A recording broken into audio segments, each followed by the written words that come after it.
And Dave Sussman back with you at Whiskey Politics. You can find us at ricochet.com for all of your audio podcasts, as well as America's Voice News. That's the new network where you can find this interview live, as well as also on YouTube and all of your favorite podcast applications, including iTunes, Stitcher, and Google Play. Today, obviously, we've got not much news is happening, but I say that almost every time we have an interview these days. But to discuss and pull apart what we've just been seeing over the past 24 hours is the editor from the new Criterion. He's a publisher at Encounter Books, and that is Roger Kimball. Roger, thank you for joining us again. Last time we had you on, we actually had you on our podcast version, so I appreciate you taking the time to join us on video. My pleasure. My pleasure. So you are also a contributor at PJMedia, American Greatness, to SpectatorUSA, and you just had a piece that just came out this morning, literally hot off the presses. Hot off the virtual press. Yes, right. Right. And you called it how basically you tie what we're seeing happening right now with McCarthyism. Talk a bit about what we're seeing. Right. Well, that's not my novel observation. Several people have made an analogy between the kind of scare tactics and search and destroy methods of the Democrats when it comes to Republican nominees for the Supreme Court, and especially in this case. Here you have someone who is not only ostentatiously qualified from a legal point of view, a very distinguished judge. He's been on, the second highest court of the land for 12 years, has written some 300 opinions, very well regarded, gets the highest marks from the ABA Standing Committee. And he's just, a very competent lawyer, a very competent judge. Beyond all of that, he's kind of a Boy Scout. He spends his spare time coaching basketball and feeding the homeless. He's got a sterling character. Everybody loves the guy. So what do? They gin up some totally unsubstantiated, scurrilous, Stormy Daniels-like allegations about the guy. And they roll them out in order, first, to destroy him, and B, second, to score a partisan point. Now, these are McCarthyite tactics. They are tactics meant to destroy your opponent personally.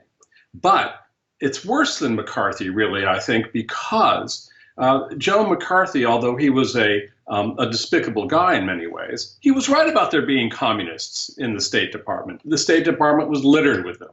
There's no question about that. We now know that for a fact. The Venona transcripts and other recently divulged information shows that communists were indeed a threat. In this case, there's no support for any of the allegations. And now I feel sorry I feel kind of sorry for Dr. Ford, as we're instructed to refer to her. I have to say my sympathy is a little bit qualified. I have no question that she imagines that something unpleasant was done to her 36 years ago. She doesn't know where it happened. She doesn't know exactly when it happened. She doesn't know how she got to where it happened or how she got home, but she thinks something must have happened. And lo and behold, 6 years ago, she decided that it might have been Brett Kavanaugh. That's after 30 years. Now, to me, it's quite clear from her testimony that she is a very fragile flower. So here you have the oddity of everyone saying, "Oh, we must trust women, and women are strong and they can stand up for themselves." But of course, we can't have men cross-examine her. We have to have a female sex victim specialist. Very gently ask her nice questions, and do you think this and do you think that? Because it would just be too much for this fragile flower to be cross-examined by the senators. They didn't accord anything like this to Brett Kavanaugh, who was, savaged savaged by the Democrats. How much of that is just political with the Me Too movement and just being sensitive to the fact that they want to be 11 white old guys, well, right? Yes, no, you're probably, the political calculations. I'm sure you're right that there was a political calculation made. But even so, I think I regard the Me Too movement as sort of despicable. But leaving that to one side, maybe from a political point of view, it was the prudent thing to do. Still, I think it was too bad. But what happened over these last 2 weeks to Brett Kavanaugh and his family was horrible. I mean, I thought his opening testimony, it brought tears to my eyes when he talked about Me too. What it had done to his wife and his, sitting down to pray with his young daughter who prayed for Dr. Ford. Well, good for you. Good for you, Miss Kavanaugh. Good for you. Do you hear Diane Feinstein praying for Brett Kavanaugh, or Senator Spartacus, or the rest of them? No, this is. I have to say, Lindsey Graham distinguished himself yesterday. His performance was the performance of a career. Yeah. I think it actually might be a kind of turning point where people will say, "Oh my gosh, what have we allowed these Supreme Court nominations to devolve into? Is this really the way in which we should handle this very important appointment?" Do you think, just a real quick side note, I don't mean to interject, do you think Lindsey Graham is going for the AG slot? I don't know. But after yesterday, I would say I think he would be pretty good. Yeah. Now, he was brilliant. I thought he was brilliant. But I don't think it was a job. I think it was a heartfelt, honest, and very effective, spontaneous intervention.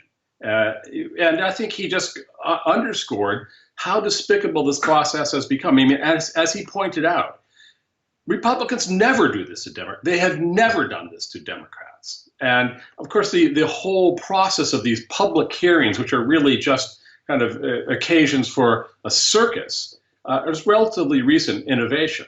And, we think back to what happened to Robert Bork. I was a friend of Robert Bork's. He was not only a terrific guy, one of the most distinguished jurists in the last century. Really a distinguished guy. What they did to him was similar to what they're trying to do to Brett Kavanaugh, what they did to Justice Thomas. It was horrible. I thought it was worse. I was back in school during the Borking situation, but what Teddy Kennedy did, talking about him, women are going to be in the alleys and all of this. It was horrible, racism and all this. But what we've done now is we've gotten to a point where I think that anybody, that stands up for themselves and says, "Wait a minute, I'm innocent," doesn't get a fair hearing. And this is insane to me. You actually refer to Kimberly Strassel in your article, saying that a vote for Kavanaugh is not a vote for Michael Avenatti, right? A no vote for Kavanaugh is basically a vote for Michael Avenatti. Got it. Stormy Daniels, creepy porn lawyer. I love that Tucker Carlson had him on once, and the chyron at the bottom of the screen said "creepy porn lawyer Michael Avenatti," which is pretty accurate. Yeah, but that's what we've gotten to right now, where basically the left's face outside of the senators on this is Michael Avenatti, who is a disgusting human being. Most people will admit that, even those on the left. Yes. So this is what do you think what we're seeing right now? Listen, everybody remembers Clarence Thomas. Everybody remembers Bork. Do you think this is a watershed moment right now for American politics? Well, I think it might be. You could never tell before. And let me put it this way. I think if Brett Kavanaugh is not confirmed, it will be a very serious blow to the president's agenda. Very serious. Because if he's not confirmed, nobody else is going to be confirmed either. For at least until 2020, when he is reelected. But it will be a very serious blow. But I think he will be. I think we'll know in 20 minutes whether he passes through the Judiciary Committee vote, and I think he has the votes there. Mr. Flake has said he's going to vote for him. Yeah. And there've been reports that Joe Manchin is going to vote for him. And if one Democrat votes for him, then Democrats in other red states will vote for him as well. Because one thing you can be sure that is alive and well in any politician's metabolism is the instinct for self-preservation. And so they want to be sure that they don't irritate their constituents. I read a report George W. Bush has been whipping the votes in the Senate. You heard that as well? I'm sorry, say again? I read a report that George W. Bush has been quietly calling senators. He's whipping the vote for Kavanaugh. Oh, good. I know I hadn't heard that, but 3 cheers for President Bush. Yeah. So you get Murkowski, you get Collins, you get a Manchin, yes. Maybe one other Democrat, who knows, maybe yes. 2.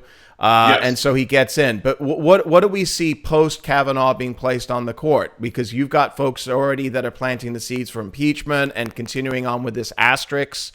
Yes. This morning's hearing, it was all about the fact that if this guy gets pushed through, he's not going to yes. be respected, and the Supreme Court's not going to be respected. What are we looking at from here on out? Yes, well, that's a really good question, Dave, and it's impossible to say, but I think that this insanity probably will burn itself out as the president has success after success after success. Now, I say this as someone who came rather late to the Donald Trump fan club. I did not support him in the nomination process. Right. I supported Senator Cruz and so on. But when he became the nominee, I said, well, it's a choice between Donald Trump and the single most corrupt candidate ever to be a candidate for president. So I voted for Donald Trump.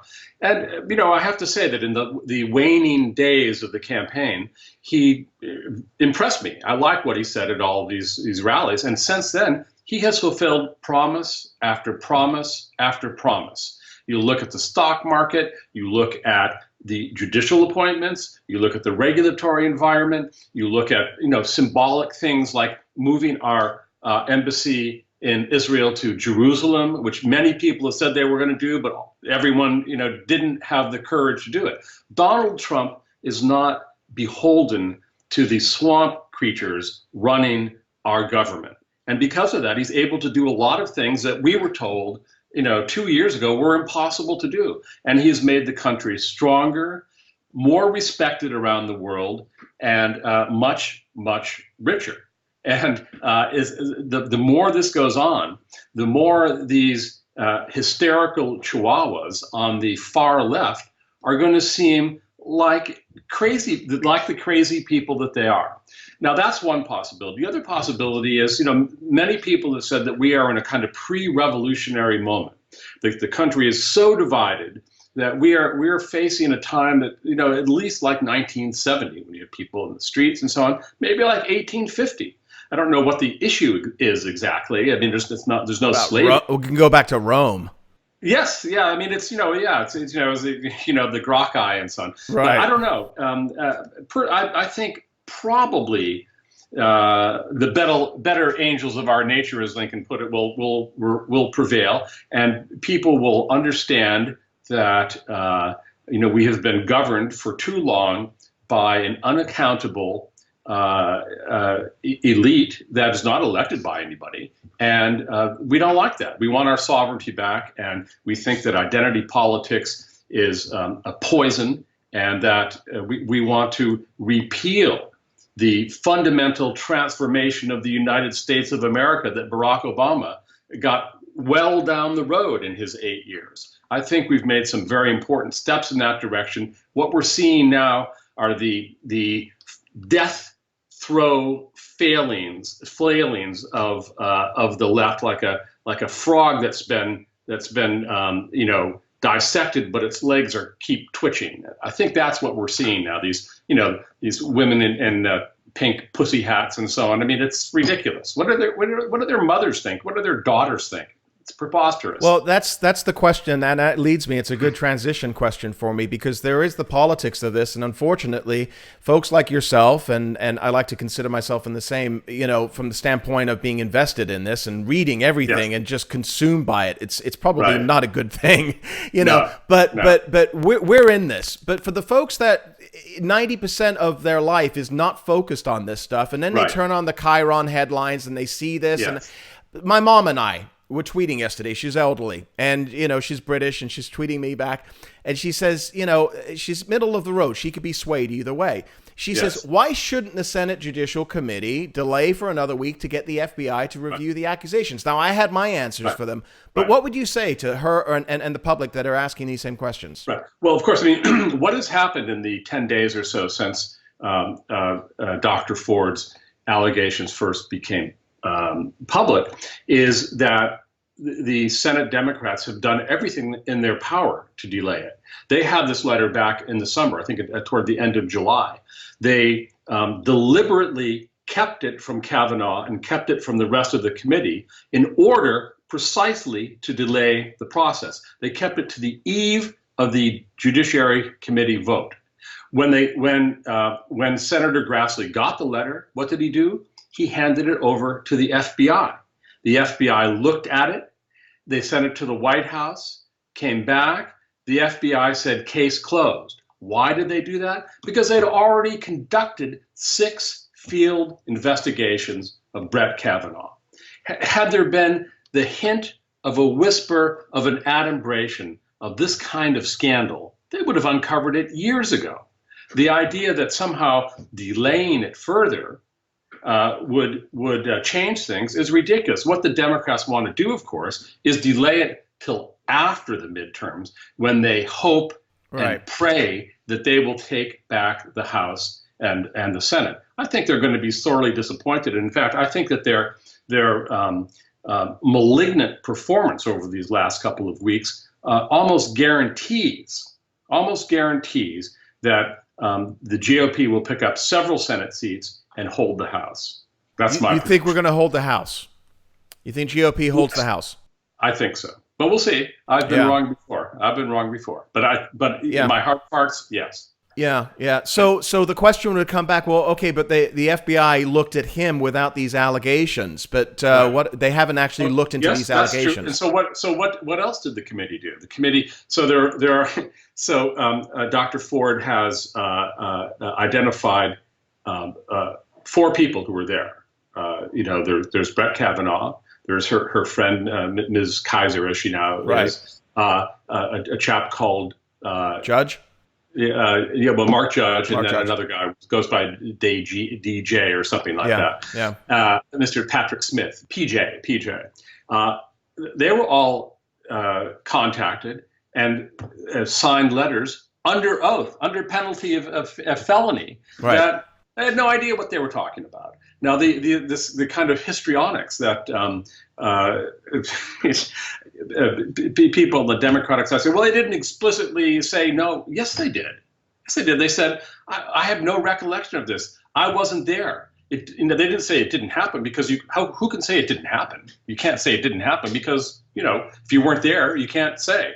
But Brett Kavanaugh, whose entire career suggests that this is totally out of character for him, said under oath, under penalty of felony, he said, I've never done anything like this. And I do have a certain sympathy for Dr. Ford. She clearly thinks something happened to her at some point. And I don't doubt something happened to her. But go back 36 years and your memory. Listen, how many times as grown adults have we been absolutely 100% sure a memory happened in a certain way? We know it. We can visualize it. We see it. And then you find out you were wrong. The brain changes things. Yes. Well, she should know that. I mean, she's a psychiatrist, as a psychologist. But in any event, she had, and remember, something that really wasn't brought up in yesterday's testimony is that she's an anti-Trump activist. She's signed right up there, and so her legal team too. That's a relevant fact, but relevant, not irrelevant. It's a relevant fact. but it wasn't discussed because we didn't want it to be too provocative to this delicate wallflower. So, but by the way, what was she doing at 15 years old at a party with all these older boys drinking beer? Where were her parents? Yeah, was this a common practice? But the whole idea we're talking about this and yearbooks and everything else from the early 1980s. I was in high school I was in 83. Yes. Listen, you didn't have the internet, you didn't have cell phones, you didn't have technology. You hung around, you smoked cigarettes, you drink beers, you hang out on your IROC Z28s, and you crack wise. This is what we did as kids. I mean, it's insane to me that this is actually being considered. But let's go back to the actual Senate situation right here, because I think if he gets voted through, and it looks like it might happen, it's probable right now at this stage, Feinstein's office, let's talk about this for a minute. I mean, if she leaked this letter to the press, or her office, or the congresswoman, I forget who the congresswoman is, she's either complicit or ignorant, right? She's not ignorant, but she's a smart lady.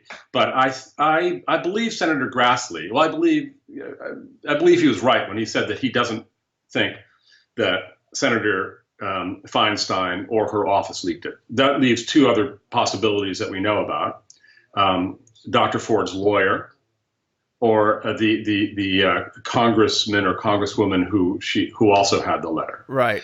And we know that the Dr. Ford's lawyer, who also is an activist, anti-Trump activist, who was also the lawyer for one of the other women who have accused Kavanaugh. That didn't come out either. But I suspect her. I don't know that she did it, but that's who I suspect. The lawyer. Yeah, that's who I suspect. But in any event, the fact that it was leaked shows what contempt these people hold Dr. Ford in, because this is clearly a woman who I believed her when she said she didn't want the publicity. She definitely was not happy being there in front of the cameras and so on yesterday. As I saw it, she seemed to be very uncomfortable. She, didn't want this, but by leaking that letter, they made sure this was going to happen to her. They made sure that she would be a pawn in their game. They don't care. She's totally dispensable. Now you're not going to hear about her anymore after this. She's gone. She's a totally dispensable pawn. Yeah, and I think the way they treated her was, almost as grotesque as the way they've treated Brett Kavanaugh. Well, they used her, and they are still using her, and she's an unwitting, like as you just used the word pawn. I think she's slightly neurotic. I think she's had some situations in her life, whether it was this or other things, that have obviously caused her to be. She just looked unstable, and I get it. You're in the lights, and you're nervous, and I wouldn't certainly want that for me as well. But and we're not allowed to question her, right? I mean, I'm not going to delve into the Twitter sphere and put pictures of her looking like Garth from Wayne's World up there. I'm not that. I don't like that. But it's getting really ugly out there. Those, But this is Diane Feinstein, who's the ranking member here. Yet nobody wants to talk about legitimacy of this process. Why do you think? Well, let's talk about Diane Feinstein for just 1 second. I mean, a Chinese spy driving Miss Feinstein for 20 years. For 20 years. Right? How come nobody wants to talk about this? Why do we have such a hands-off approach, or the Republicans and the GOP? The lack of curiosity by the Fourth Estate when it comes to items like that, which you think would be of intense interest. My gosh, a Chinese chauffeur who turns out to be revealed as a spy for a senior senator for 20 years? Where are the watchdogs of the New York Times? Where are the watchdogs of CNN? Where's Chris Matthews? Where's Jim Acosta? Why aren't they on her front lawn asking her about this? And why wouldn't that raise questions about her judgment on everything else? Yeah, well, that's why you see such a conspicuous lack of curiosity, because at this particular moment, they don't want to raise questions about her judgment. I mean, by the way, since you mentioned Senator Feinstein, there's several other senators I could mention in this context, and in congressmen and women. Let's talk about term limits for a moment. I mean, many of the senators there said this is a lifetime appointment for Brett Kavanaugh. We can't have that. Well, what is Senator Feinstein's position? I mean, she's 85, 6 years old. All these guys. Shouldn't there be some kind of limit? How long do you get your lips publicly sewn to the public teat? For this. I mean, the founders would have been aghast. Public service, you're supposed to do it for a limited period of time and then go home. They never go home. Yeah. And then you've got somebody at the beginning of their career who wants to be president in 2020, and that's Cory Booker. And he's sitting there and he's passing judgment, and he actually wrote in some kind of a memoir about him groping somebody in high school. Yeah. So this is not going anywhere. It's never called out, is what you're saying. He's a by the media. fantasia of a Christine Ford variety. I mean, he made up this guy called T-Bone or something, which turns out to be a total. I mean, he's a joke. Yeah, he's a joke. Yeah. Well, listen, we've got a lot of news that is going to be coming out today, and it looks like maybe even tomorrow regarding the vote. So I want to just turn to one other topic here, because I one of the things that it seems like months ago, but it's only 3 days ago, Trump spoke to the UN. Yes. Remember that? God, it does seem like weeks ago. Yeah, well, I thought it was a magnificent speech myself. You did. You wrote a great article on it, and you called it Donald Trump refuses to imagine there's no countries, and the UN hates him for it. Talk about that for a minute. Yeah. Well, I think there are basically two views of the proper way to organize international governance. One way is Donald Trump's way. It's the Peace of Westphalia way. It's that the international order is organized around particular sovereign states that have their own interests. They try to advance their interests, and they work with others in a spirit of cooperation, but also rivalry. And this has worked pretty well since 1648.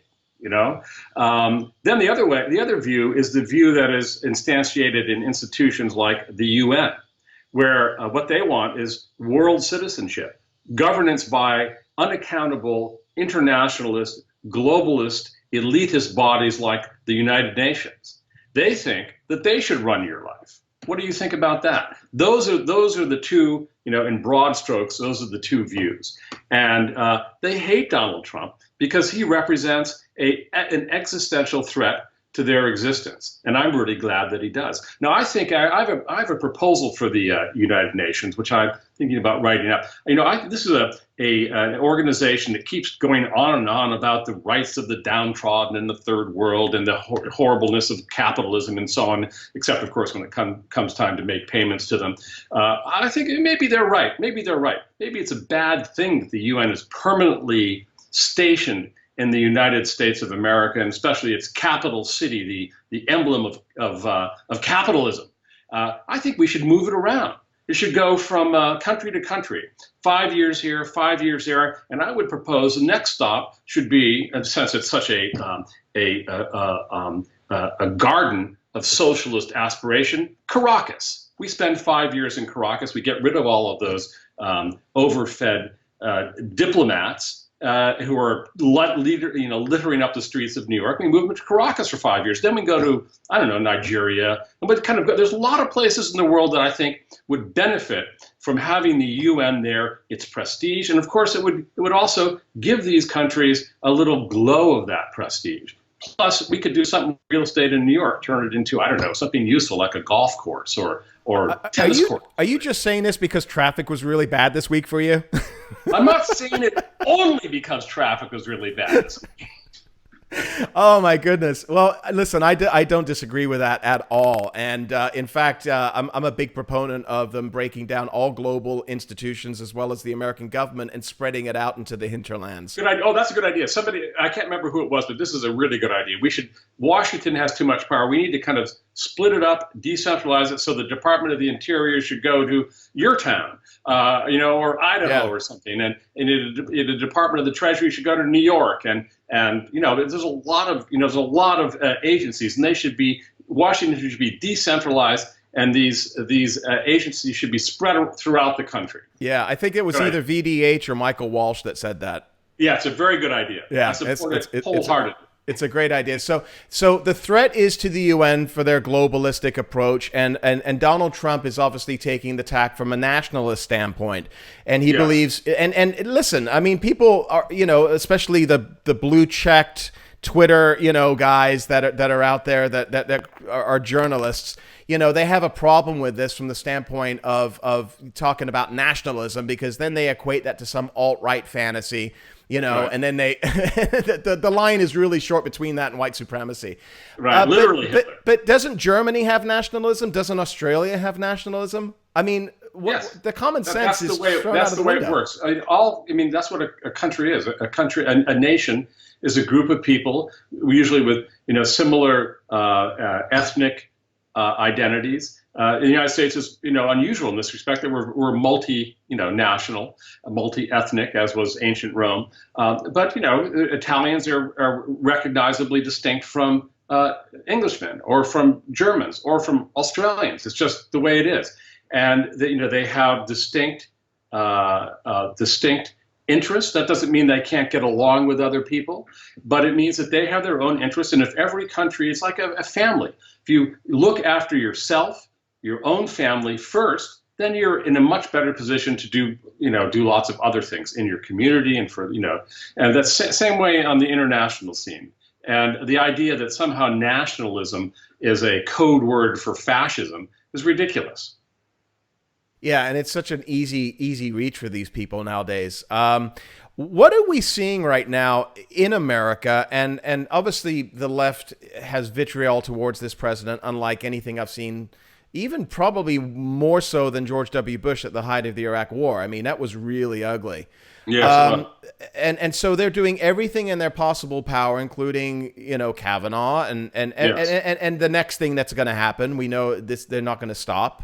What are we seeing right now in the American politic? And are you optimistic or pessimistic?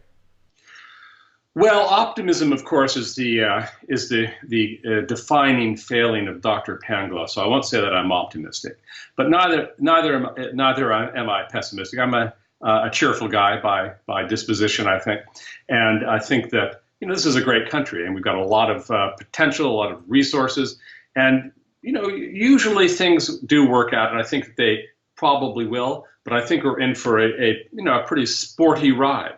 I have been surprised at the persistence of the never Trump animus. I mean, when you had the women congregating on the mall in their pink hats and so on, I thought, well, this is ridiculous, but it won't last long. But it's lasted longer than I thought, and I thought that some of my friends, and alas, sometimes former friends on the right. I'm surprised at the persistence of their never Trump animus, but I've been heartened by the fact that several people, I won't name names now, but several people who were anti-Trump have said, well, you know what? I don't like his style, but he's been doing a really great job for the country, and that's what's important. I think that let me just say one thing to that point, because I've been really, really impressed by a lot of the people that were originally never Trumpers. They now call themselves Trump skeptics. They came full on board regarding Kavanaugh. I mean, Eric Erickson, Jonah Goldberg, all these guys. They've been hitting it really, really hard, and I'm enjoying watching them. Oh, well, that's good. That's good. That shows that John Podhoretz, mankind is remediable. Yeah. Who was the last person? John Podhoretz. Oh, really? Yeah, good. Yeah. And it's about Kavanaugh. It's not so much about Trump, but it's nice to see. Right. Well, and remember, I mean, Kavanaugh, Senator Feinstein, I think it was today, said he was handpicked by President Trump. Well, of course, that's not really true. President Trump accepted the recommendation that made by the Federalist Society, and he was on this list, and I find it. I am impressed by the sobriety with which some of these Democratic senators can lie, because they must know that Brett Kavanaugh is ostentatiously qualified. Right. They must know that he's a man of impeccable integrity and decency, and yet they're able to get up there and perform. I don't take Cory Booker seriously, but some of the other ones, have a certain gravitas, in a way, it's impressive, the fact that they can lie and dissimulate with such impressive sang-froid. You have to, in a sort of Machiavellian way, appreciate their talent. Yeah, it's quite stunning, really. Well, you're optimistic. It sounds to me like you're optimistic, although we're going to be hitting some road bumps. You call it a sporty ride. That's a setting in my car. Sporty, yes, right. Yeah, it's spirited. You're right. But I take a look at the last couple of weeks, and I've been sick over it. And like I said, I follow politics probably closer than a lot of people outside of yourself and people that are really into it. And it's been really disheartening. I feel like this is a win. Kavanaugh is a necessary win to even bring people out to the polls, because a lot of conservatives that I know said that if he doesn't get through, I'm done. Grassley should have pushed this through 2 weeks ago. Yes, and well, so he probably ought to have, actually. I mean, of course, he would have gotten even more criticism about what about the FBI investigation and so on. But so what? Let the dogs are barking, but the caravan moves on, to quote that old Arab saying. These people are going to scream, but what does it look like to people sitting at home who are watching these hearings? Jeff Flake says, well, you know what? I think on balance, I'm likely to vote for him. And then he's followed down the hallway by these skirling harpies. Yeah. It's ridiculous. What do you think? Like your mom, a middle of the road person. Right. She must look at that and say, this is repulsive. Yeah, and so when you take a look at Avenatti, and you take a look at the left, and you take a look at Booker and Kamala Harris and these guys that are grandstanding, obviously so transparently for 2020, it's disgusting. Yes. It's almost immature-ish. It's almost. It's very immature. They're screaming children. So my mom, who is swayable, takes a look at it and is uncomfortable, and she has her questions, but she sees what it is, and she also has me pulling her in one direction. Yeah. So, but with that being said, though, do you with Kavanaugh being nominated and then being seated, that will bring out a lot of support from conservatives. I think so. Do you think that the Never Trump contingent, I mean, you got Bill Kristol tweeting last week that he's going to use his war machine to primary Trump, right? Do you think they're becoming more and more marginalized? Yes, I like Bill. He's a friend of mine, but I don't know. I don't know so he came out against Kavanaugh yesterday. Yeah, I just saw the tweet. It's, I don't know. It's, I think he should take a vacation. But do you think their impact is negative? Because they seem to have a lot of followers on Twitter, at least. That's what they do. They have a lot of followers on Twitter. Jennifer Rubin, right? Yes, I'm sure that Jennifer Rubin follows Bill Kristol. Yeah. But so my last question for you is because I know you got a time constraint is really from the standpoint of election 2018. You sound optimistic for it. Obviously, you're not a prognosticator, but it's leaning in that direction. You think we're going to keep the House, which will be. We want to see heads explode, like we saw in November. The collateral benefit. The collateral benefit. You think November the 8th was bad, right? Right. If we keep the House. If we keep the House. You keep the House, right? The collateral benefit will be the sound of the wailing, gnashing, Kavanaugh's head exploding. Yes. Yeah, it's going to be brutal, but it's going to be a lot of fun. But and with that being said, as long as the promises keep up, you think the economy can keep up, although we're overdue for a recession. Trump is good for 2020, or at least in good position. Absolutely. Oh, I don't think we're overdue for. I know what you mean, but most people I talk to think that this has got a good 18, 20, 24 months to go.